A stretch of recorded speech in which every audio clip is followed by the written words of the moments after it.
ঈদের আনন্দ ভাগাভাগি করতে গাইবান্ধায় সুবিধা বঞ্চিত ও নিম্ন আয়ের মানুষের জন্য ১ টাকার বাজার আয়োজন করা হয়েছে।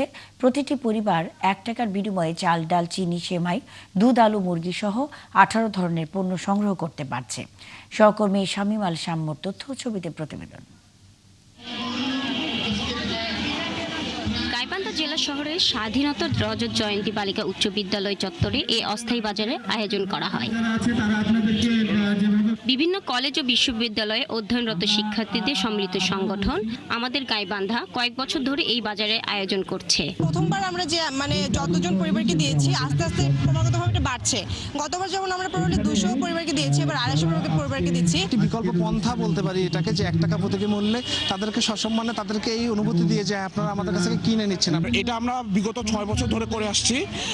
প্রথমে আমরা 50 জন লোককে দিয়েছিলাম, ক্রমান্বয়ে এর পরিমাণ লোকজনের পরিমাণ বৃদ্ধি পেয়েছে।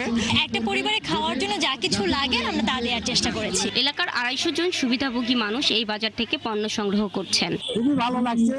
১ টাকার সেমাই, চিনি, সুজি, তারপরে মুরগি, চাল, ডাল সবই পাচ্ছি। খুব ভালো আনন্দ এবং ঈদের আমরা খুব সুন্দরভাবে উদযাপন করতে পারবো। ১ টাকা দিয়ে আমি চিনি, আলু, বাগুন, সবজি, মুরগি অনেক কিছু পাইলাম আর কি। খুব খুশি,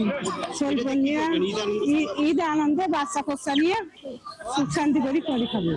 বর্তমানে চড়াবাজারে ১ টাকায় পরিবারের সকলের জন্য প্রয়োজনীয় ঈদ সামগ্রী পেয়ে খুশি সুবিধাভোগীরা। শাকিলা সিথি, ৭১।